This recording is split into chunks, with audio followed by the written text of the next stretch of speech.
Hello, it's Fred Dinage. Thank you so much for joining me. I'm talking to you about crime and criminals.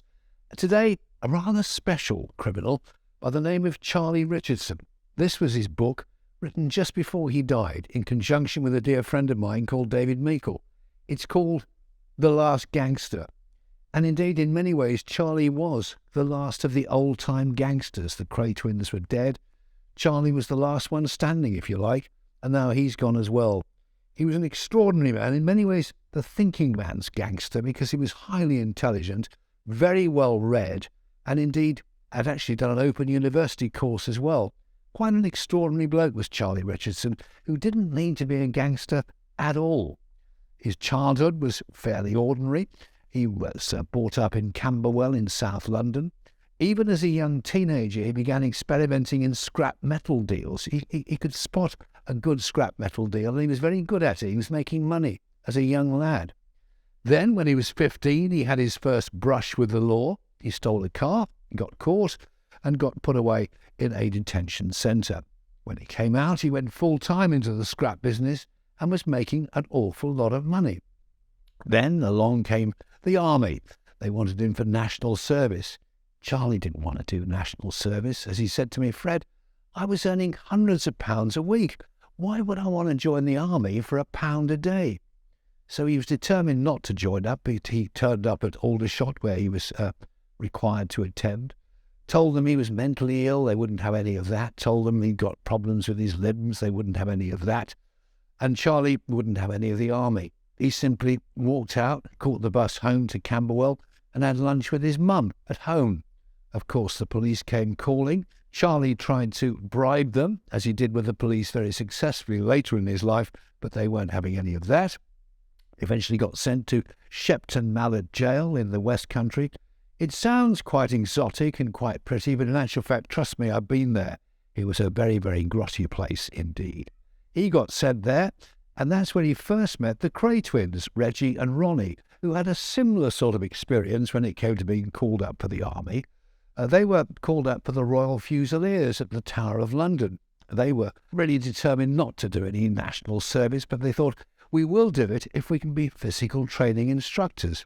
So they got to the Tower of London and told the officer in charge, "Reggie and Ronnie Kray will join up if you make us PTIs. He said, "You'll bloody well do what you're told." At which point Ronnie smacked him on the jaw, knocked him out, and the Kray twins caught the bus home to Mum. So they met up in Shepton Mallet and, believe it or not, got on rather well, as indeed Reggie and Charlie Richardson would very much later in their lives. Anyway, after all that, when Charlie came out, he went full-time into the scrap business, got himself a scrap metal yard in Addington Square in Camberwell, and was incredibly successful.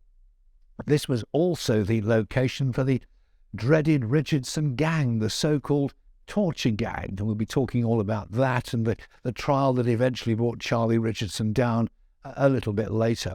But that's where they operated from. They were into all sorts of things, mainly the protection racket and long-firm fraud. And indeed, Charlie's brother was his partner, Eddie, and man Frankie Fraser.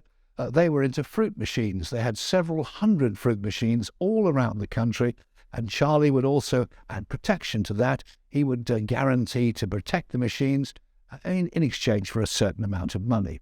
Anyone who didn't pay the money, of course, would tend to fall foul of the Richardson gang. They weren't a violent gang like the Krays, but nonetheless they were into all sorts of criminal activities.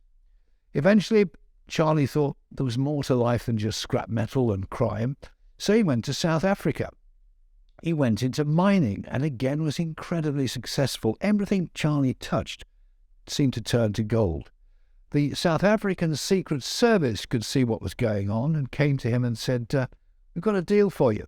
If you want your license to mine over here renewed, we want you to bug the British Prime Minister." Bug the British Prime Minister. It was Harold Wilson at the time. No problem for Charlie. He didn't really think it through on that occasion. He simply found one of the cleaners at 10 Downing Street, paid them a certain amount of money. They inserted a bug under Harold Wilson's desk, and the Prime Minister was bugged. Eventually, of course, the British Secret Service found out and traced it back to Charlie Richardson. It was another nail in his coffin, really. But as long as he was in South Africa, he was okay. And there he stayed until he made a fatal mistake. In 1966, there was a shootout at the Mr. Smith's nightclub at Catford in London. It was a scrap between the Krays and the Richardson gang. Eddie Richardson.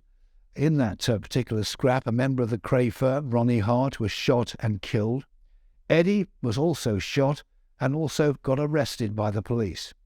Charlie made the fatal mistake of coming back to London to try to help his brother. It was a fatal mistake because indeed the brothers fell out, and Charlie Richardson said to me that was the biggest mistake he ever made in his whole life. If he could have his life again, he wouldn't do it. He was actually arrested on July the 30th, 1966. That was the day England played West Germany in the World Cup football final at Wembley. Charlie was particularly upset because he was a keen football fan. He was a fan of Millwall.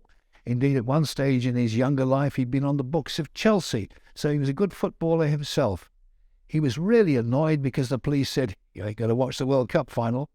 And as he sat in his cell at the police station, he could hear the commentary. He couldn't see the pictures, but he could hear the commentary.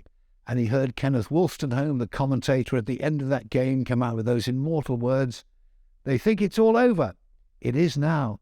And Charlie, as he said to me, thought to himself, it could be all over for me as well.